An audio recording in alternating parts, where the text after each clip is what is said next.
The rain came down over Lake Como like the sky itself had turned informer, whispering everything it saw. Inside the great stone villa on the hill, a woman in a plain grey dress climbed the marble staircase carrying a silver tray, and she counted the steps the way she always did, not because she'd forget, but because counting kept her hands from shaking. 31 steps. On the 14th, the old wood groaned beneath the marble veneer, a sound like the house clearing its throat. On the 22nd, she passed the tall window where the lake lay flat and grey and cold, and she never once looked at it, because the last maid who had lingered at that window to daydream had been gone by morning, and no one said where. This was not a house that forgave softness, and Lucia Marchetti had learned, in her weeks here, to carry her softness the way you carry a candle through a draught cup, hidden, guarded with your whole body. She reached the door at the end of the corridor and paused, as she always did, to steady her face. The other servants would not go into this room.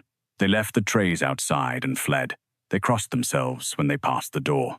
Because the man inside, Stefano Riva, whom they had all once called Il Silenzio, the silence, because his entering a room killed every other voice the man inside was, they said, worse than dead, blind, broken, a king reduced to a body in a bed after the attack that had emptied his eyes and stilled his spine. And Lucia knew what he was. That was the thing the others never understood about her staying. She was not a fool. She had heard the stories in the kitchen, told in the low voices people use for both prayers and curses. She knew that the man in that bed had, 4 winters ago, sent 3 men into the harbor at Genoa with chains around their ankles, and that their families had been paid handsomely afterward and had thanked him at the funerals with tears of real gratitude, because that was the kind of fear he grew, the kind that made you grateful for your own survival. She knew the head gardener still walked with a limp, because he had once, only once, planted the wrong roses beneath the wrong window. She knew that in this house, the word Riva was not a name but a weather system, and everyone alive within its reach had learned to read the sky. Lucia knew all of it, and she pushed open the door anyway, and she said, softly, into the gloom, "Good evening, Signor. It's raining again. I brought you the broth with the good bread, not the stale kind your cousin keeps sending up." She did not know that beneath his closed lashes, the man on the bed was watching her. He had been watching her for 11 weeks, and he had seen everything. 3 months earlier, they had come for him in the dark. 6 men, silenced pistols, and this was the wound that would not close, the splinter working its way toward his heart, a door that had been unlocked from the inside. Someone Stefano trusted had turned a key and let death walk into his home in soft-soled shoes. He had killed 4 of them in the black of his study, working by memory and muscle, before the 5th caught him across the temple with a gun butt and left him bleeding on the Persian carpet his grandfather had carried out of Naples in 1946. He woke in a private clinic to the face of Dr. Bruno Sala, who owed Stefano his medical license, his gambling debts, and quite possibly his soul. Bruno leaned close, and instead of "How do you feel?" he asked the only question that mattered in their world: who let them in? And Stefano Riva, who knew the layout of every enemy's house, who could name the mistress of every rival capo and the price of every judge in 3 provinces, did not know. That was the poison. A man who does not know his enemy cannot kill his enemy. He can only wait, blind, for the enemy to try again, and next time they would not miss. So Stefano did the most dangerous thing a powerful man can do. He made himself pray. He had Bruno announce it to the family with a grave and trembling voice.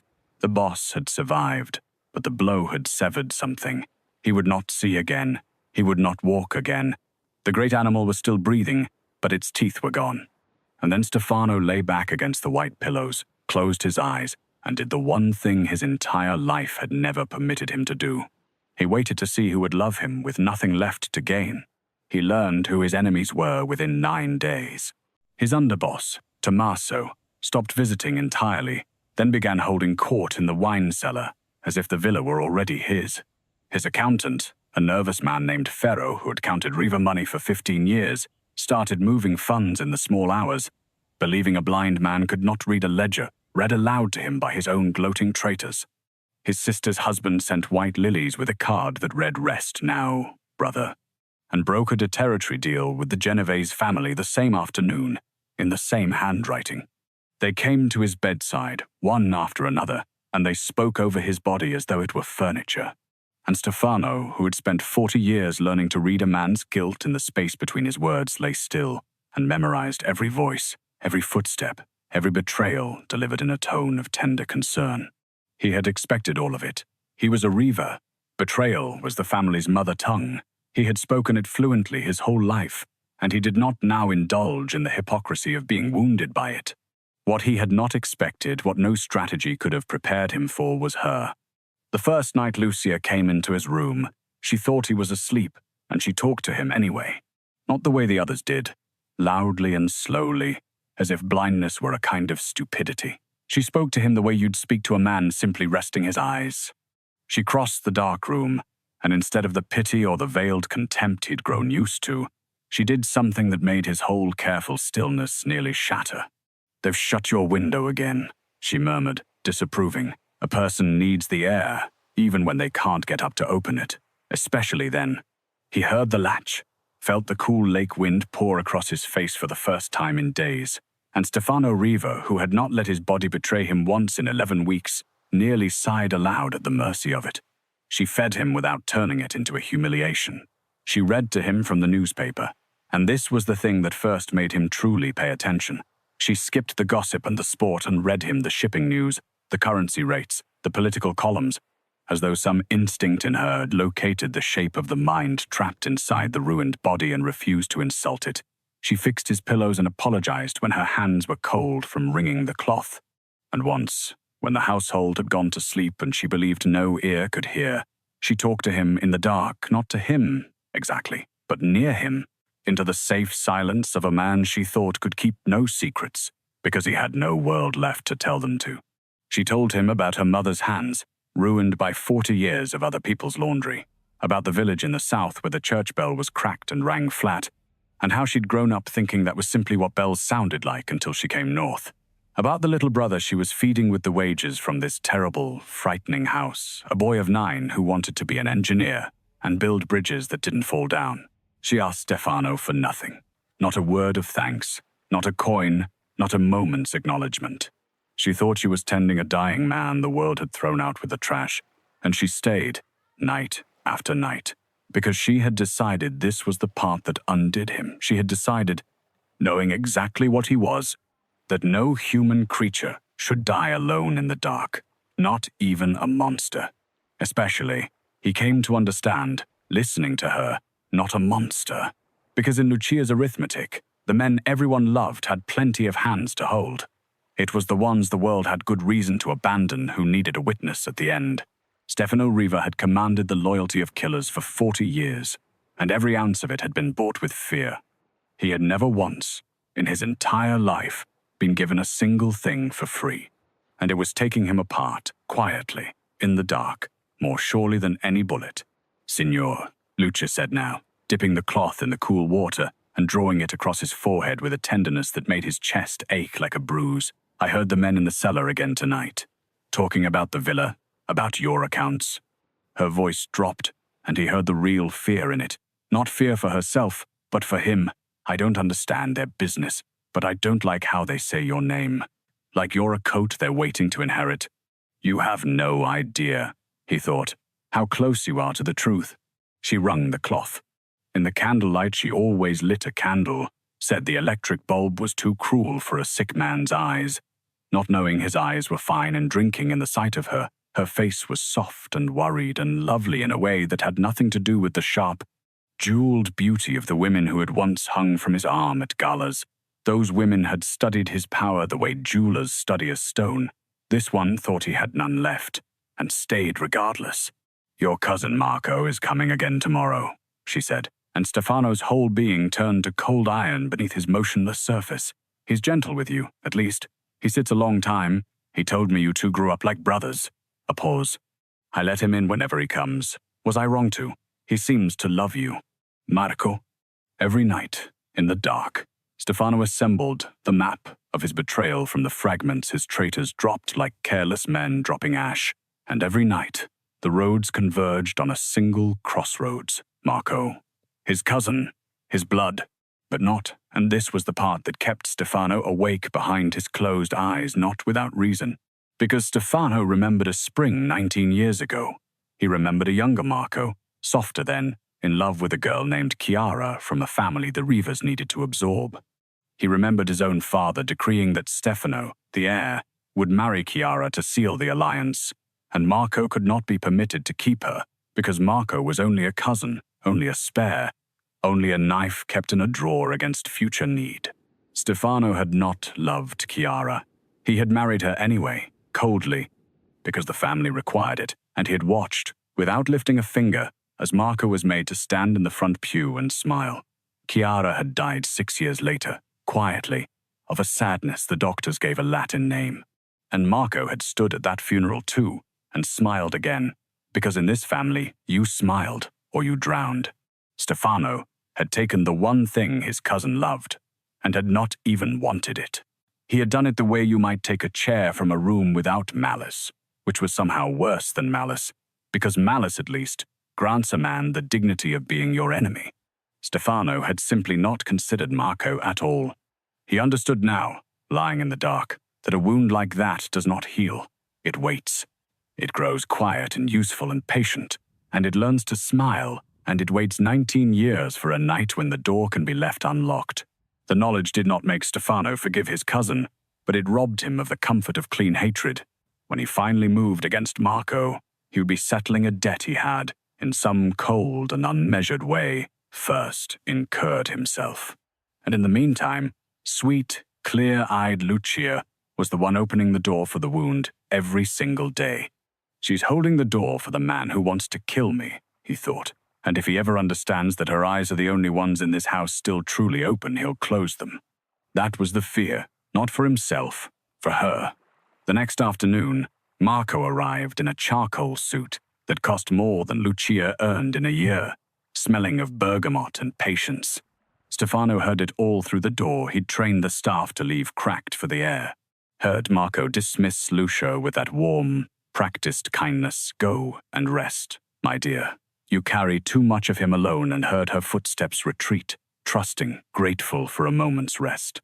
Heard the chair drag close to the bed, and then heard the warmth drain out of his cousin's voice like heat leaving a body. Still here, Stefano.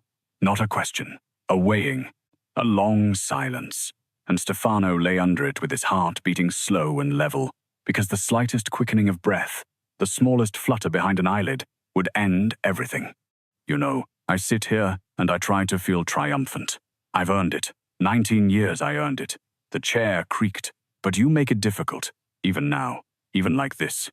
You just lie there, and somehow the whole house still holds its breath around you, and I find I still a soft, bitter laugh. I still check the door when I leave you. Isn't that absurd?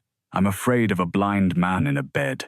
Stefano did not move. He barely breathed, but something in his chest went very still and very cold, because a frightened enemy is a careful enemy, and a careful enemy is a dangerous one.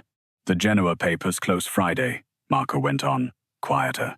Pharaoh's already signed your shares over. Power of attorney, such an elegant instrument. When a man is incapacitated, he let the words sit. By Saturday, everything is mine. The name, the territory, the chair at the head of the table your father wouldn't even let me touch.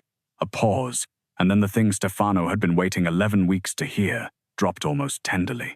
I gave them the door code, you know, that night. Kissed your cheeks at Sunday dinner, and gave your life away with the same mouth. And you never suspected me, not once, because you never once, in your whole life, thought about me long enough to suspect me. That was always your mistake, cousin. You looked at your enemies so closely, and never saw the man standing beside you, holding your coat. He stood. I'll bring the papers Friday. I want to read them to you myself before I take everything. I want you to hear it happen. His footsteps moved toward the door, then stopped. And when he spoke again, his voice had gone flat and thoughtful in a way that turned Stefano's blood to ice water. That Maid, the heavy one, she's in here every night. Stefano's mind went white with focus. She sees more of you than anyone, Marco said slowly. I wonder what she's seen. And then he was gone. Stefano lay in the dark, long after the door clicked shut. He did not open his eyes, though every nerve in his body screamed to. He was thinking about the flatness in Marco's voice on that last sentence, and he understood. with the cold clarity that had kept him alive for 40 years, that the clock had just changed. Marco was no longer only coming for him. Marco had begun to wonder about Lucia. That night, when she came with his supper, Stefano did the first forbidden thing. She was talking softly, humming under her breath the way she did when she thought the house asleep. A flat, cracked melody, he realized, with a strange ache, must be the sound of that broken church bell from her village, the only music she'd known as a child. She spooned the broth to his lips, and as her free hand rested on the blanket beside his, Stefano let his fingers move. Just barely, just enough. He curled them toward hers. Lucia went utterly still. It could have been a dying man's tremor. She might have dismissed it. But she looked down at his hand shifting against hers, and something crossed her face, not the wonder he'd expected, but something more careful. She had lived in this house long enough to know that hope was a luxury that got people killed. "Signor?" she breathed. Was that you?" He didn't move again. He couldn't risk more. But he let his fingers stay curled toward hers, warm and deliberate and unmistakably intended, and he willed her with everything in him to understand what he could not say aloud. "Be careful. He is watching you now. I am not as far from you as you believe." She wrapped both her hands around his and pressed it to her chest, and he felt her heart going fast beneath his knuckles, not with joy, with something graver. "If you're in there," she whispered, so low he barely caught it, "you need to know something. Your cousin looked at me strangely today, in the corridor, after he left you. He asked me what I've seen you do." Her thumb moved over his knuckles. "I told him nothing. I told him you were gone. I don't know why I lied. You are gone, aren't you? But something in his face frightened me, and my mouth lied before my head could stop it. A shaky breath. So if there's anything in you that can hear me, I think I did something dangerous today, and I'd do it again." Stefano Riva lay in the dark and felt something crack open in his chest that he had welded shut 19 years ago, over a marriage he never wanted, and a cousin he never once considered. She had lied to a killer, for a corpse, because her heart had smelled the danger a beat before her mind, and had chosen him. He was in terrible danger, not from Marco, from her. Thursday, the trap tightened, and so did the noose around Lucia's throat, though she didn't feel it yet. Stefano moved through Bruno, like a hand moving inside a glove. The doctor smuggled in the three men who still, in the deepest part of the organization, answered only to the true boss, Aldo, Pino, and old Salvatore, who had carried Stefano's father's coffin and would carry Stefano's before he let another man take the chair.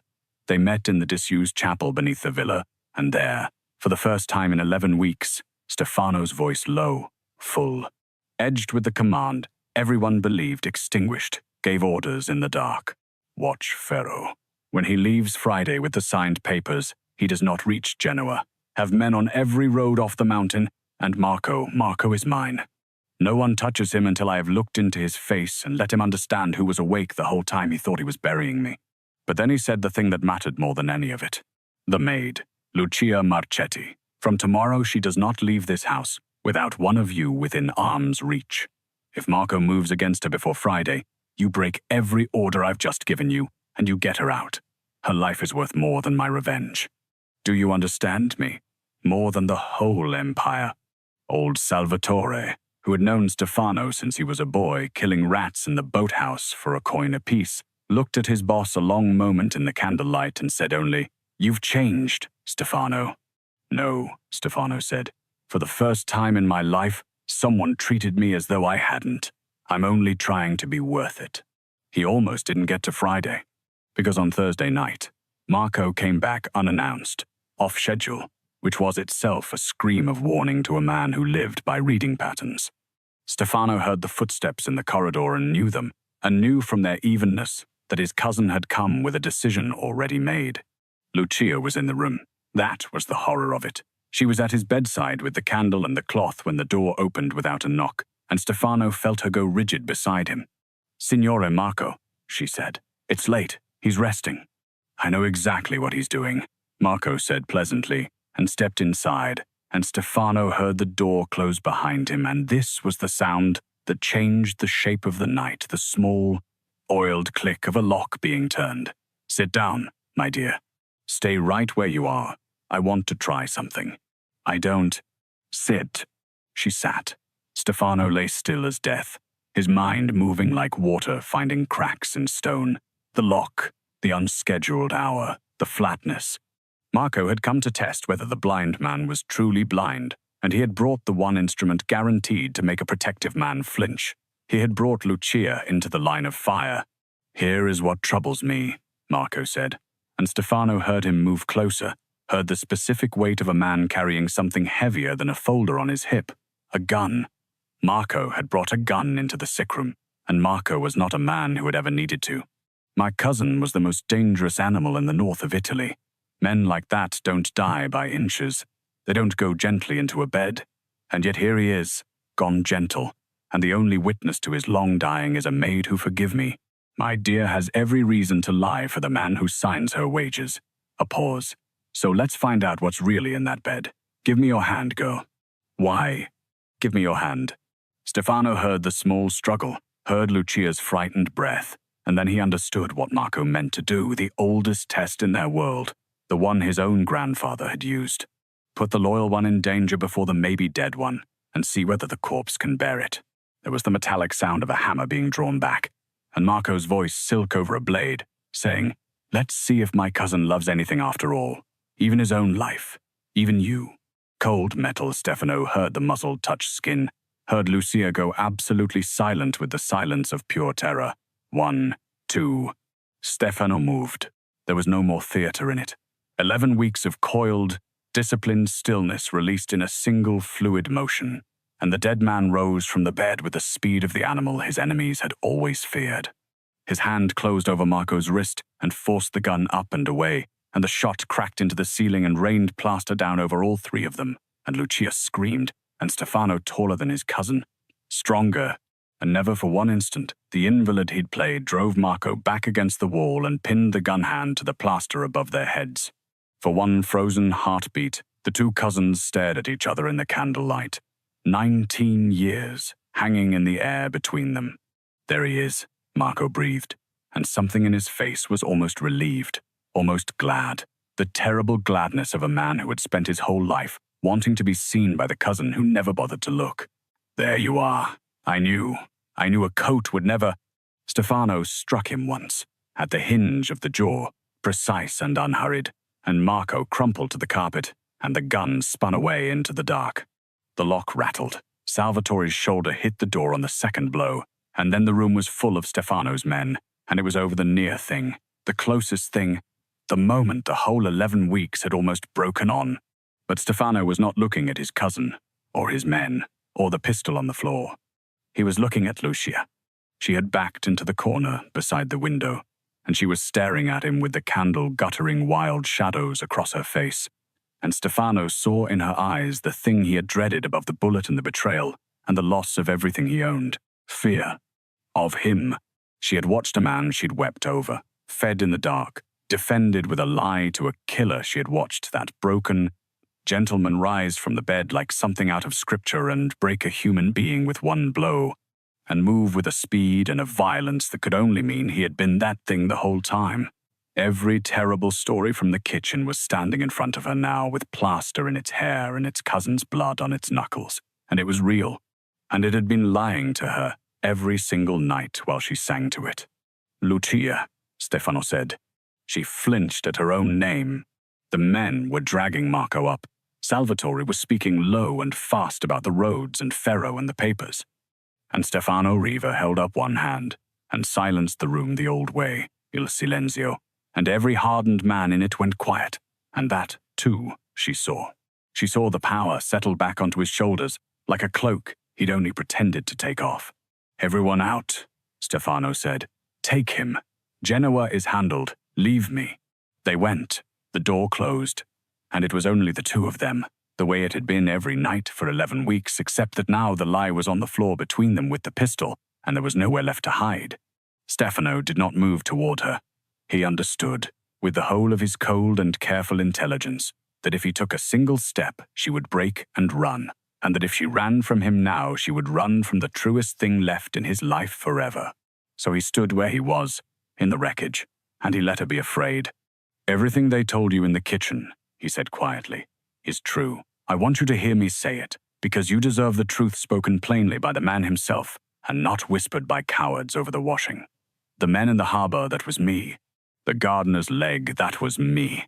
I have ended lives, Lucia. I have ordered worse than I've done with my own hands. I am not a good man wearing a monster's face.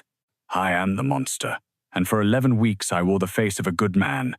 And you loved that face, and it was a costume. His voice did not waver, and that steadiness was its own kind of honesty. You have every right to be afraid of me. You are, at last, seeing clearly. Everyone else in this house pretended blindness. You never did. Don't start now.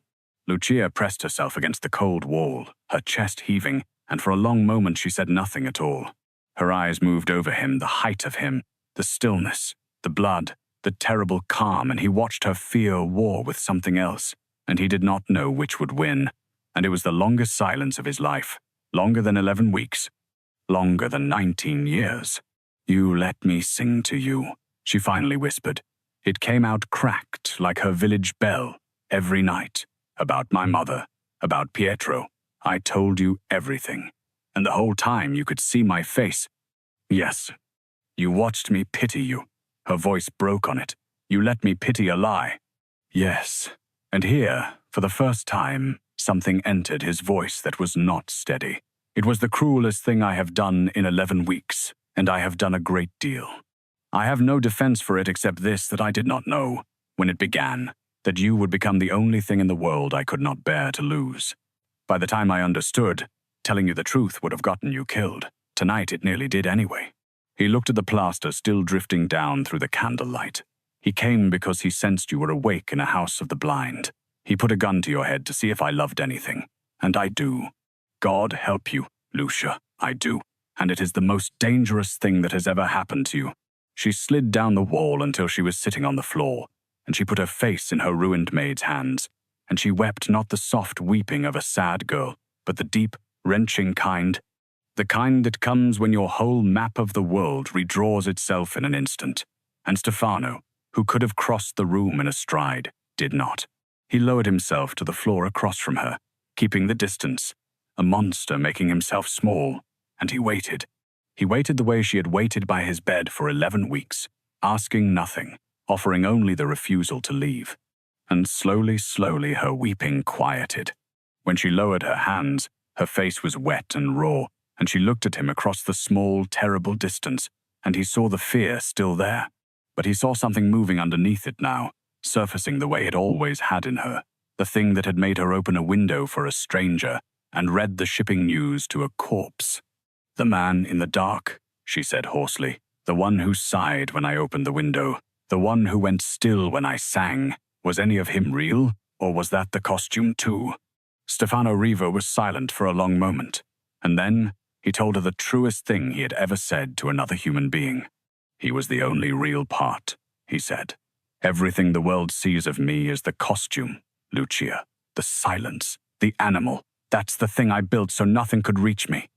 The man who lay in the dark and listened to you sing about a cracked bell and a brother who wants to build bridges, that man is what's underneath all of it, and no one has been permitted to see him in 19 years. His jaw worked. You didn't fall in love with a lie. You reached through the only truth I have. In the one moment my life ever let it show, and now you're afraid of it, and you're right to be. And I would still rather sit on this floor in front of you as that man than stand in that doorway as everything I was. She looked at him for a long, long time. And then Lucia Marchetti did the thing that finished him completely, but she did it slowly this time, honestly, having earned the right to it through her fear. She did not rush to soothe him. She stayed on her side of the floor and asked, in a small, steady voice, "Did you love her? The girl at the funeral, Chiara. I heard the older women speak of her." Stefano flinched as though she'd found the exact seam of him, because she had. "No," he said, "that was the sin of it. I took her from him and I didn't even want her. I never once thought about what it cost him. That's the man Marco spent 19 years hating, and he was right to." He met her eyes. "I'm telling you this because you should know what I am before you decide anything. I am not only dangerous to my enemies, I have hurt people who loved me, simply by failing to see them. You have made me see, Lucia. And I don't know if that makes me safe for you or the most dangerous thing of all." And there it was, the truth laid all the way down. No costume, no strategy. A monster on the floor of a ruined room telling the woman he loved every reason she had to walk away. That was when she crossed the distance. She did it on her knees, over the plaster and the candlelight, and she stopped in front of him, this enormous, dangerous, blood-knuckled man who had lied to her for 11 weeks, and she did not touch his face right away. She looked at him first, all the way in, the way she'd never been able to when his eyes were closed. "I knew what you were before I ever walked into your room," she said. "I heard every story. I lit the candle anyway. Do you understand? My kindness to you was never innocence, Stefano. I'm not a child. I knew, and I decided the deciding was mine to do, that a person could know exactly what a man had done and still refuse to let him die alone. That was the only power I had in this whole terrible house. The power to choose you when everyone said I was a fool for it." Her hand rose, and now, finally, she laid it against his jaw, over the place where his cousin's blood was drying, warm and worn and steady. "I'm still afraid of you," she said. "I'd be a fool not to be, but I was never afraid of the man in the dark, and you're telling me he's the real one." Her thumb moved over his cheekbone. "So I'll be afraid and I'll stay. Same as before. I don't think 11 weeks of caring for someone can be wrong about what's underneath, even when everything on top is a lie." Stefano Riva closed his eyes and turned his face into her palm, and this time, when he did it, both of them knew he could have looked at her the whole while and had chosen, at last, to close his eyes anyway, the way she had once closed them for him. "They all left," he said against her hand, roughly. "The family, the capos, the men who swore me their lives in blood. The moment they thought there was nothing left to take, they walked into the light and left me in the dark." His arms came around her, careful, reverent, a killer holding the one thing he could not bring himself to break. "And the only one who stayed thought I had nothing left to give. That's how I know it's real. You loved nothing. You loved me." "I loved the man in the dark," Lucia whispered against his chest. "I'm only glad he turned out to have his eyes open the whole time." Friday came, and it was quiet. Ferro never reached Genoa. His car turned back at the second checkpoint, and he made a different, wiser choice about which papers to sign. The Genovese deal died on the vine. The capos who had circled the dying animal woke one by one to phone calls from a voice they had believed silenced forever, and the sound of it did more than any bullet. It turned their bowels to water, because a boss who could play dead for 11 weeks and rise had shown them exactly how little they'd ever understood the man they served. And Marco. Stefano went to him in the boathouse where they'd held him, the same boathouse where a boy of 8 had once killed rats for coins. His cousin sat bound and bruised, and he lifted his head when Stefano entered, and there was no fear in his face, only that terrible, lifelong hunger to be seen, finally satisfied in the worst possible way. "You're going to kill me," Marco said. "Say it plainly. You owe me that. You never gave me anything plainly." Stefano looked at him for a long time. Every man he had left expected the harbor, the chains, the lesson written in a body. It was what the old Stefano would have done without a flicker. "I took Chiara from you," Stefano said instead, "and I never even thought your name while I did it. That was the beginning of this. I know that now." He crouched to his cousin's level. "You gave them the door code because I made you invisible for 19 years. So here is what I'm going to do, Marco, and it will be worse for you than the harbor, because I finally understand you well enough to know it." He stood. "You'll live. You go to Palermo. You'll have money enough to live, not enough to move, and you will spend the rest of your life knowing that the cousin who never saw you at the end, understood exactly why you did it, and chose to let you live anyway. You wanted to matter to me. Now you will every day, as the man I was cruel to and spared. Carry that instead of a grave." Marco stared at him, and his face did something complicated and broken, and he said nothing at all, because there was nothing left to say to a man who had, at last and too late, truly looked at him. They took him away south. He never came back, and whether the mercy was a kindness or the cruelest thing Stefano had ever done, not even Stefano could say, only that it was the choice the man in the dark would have made, and he had decided to be that man from now on. The rain over Lake Como finally broke a week later, and a blade of sunlight came down through the parting clouds and lay across the great stone villa, like an absolution no one in it had earned. Lucia found Stefano on the terrace, in a chair, His face turned up to the light with his eyes closed, not the closed eyes of the lie, but the closed eyes of a man simply feeling the warmth, the way she had once wished for him when she cracked his window in the dark. She set a cup of coffee beside him and did not speak. She had learned the shape of his silences. "My brother," she said finally, "wrote to me. He passed his examinations. Top of his little class." A pause. "He still wants to build bridges that don't fall down." Stefano opened his eyes and looked at her, and there was nothing coiled in it now, nothing calculating, only the man from the dark come fully out into the light at last. "Then he'll build them," Stefano said. "I know something about foundations. I'll see he has everything he needs." He held out his hand, the hand she had once pressed to her heart, believing it was the last flicker of a dying man. "Stay." It was not a command. From a man like Stefano Riva, it never could be again. It was closer to a prayer, and they both knew it. Lucia looked at the hand, at the man, at everything she knew he was and everything she had chosen anyway, eyes open, the deciding hers. "I never left," she said, and put her hand in his. "Not once, not even when I thought you couldn't see me." "I saw you," Stefano said. "You were the only thing I ever saw clearly." And the man who had faked blindness to uncover the truth about everyone around him sat in the light he'd stopped believing in, holding the one true thing his poisoned life had ever been given for free, a poor girl who had known exactly what he was and had lit a candle for him in the dark anyway. The whole world had looked at Lucia and seen a fool wasting her loyalty on a dead man.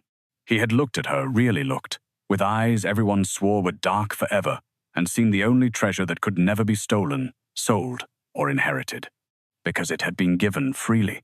And a thing given freely is the one thing a man like Stefano Riva had never, in all his dangerous life, known how to buy. The candle she once lit for a dying man never really went out, it just found a window to burn beside, in a house that finally let the light in. Some people love us for what we can give them, but the rarest ones stay in the dark, knowing exactly what we are, and choose us anyway, and that choice can remake a life. If Stefano and Lucia earned a place in your heart tonight, leave a like so this story can find others who need to believe in it. Subscribe to keep stories like this alive, and share it with someone who's ever stayed when leaving would have been easier. And tell me if you knew every dark thing about a person, could you still choose to love them?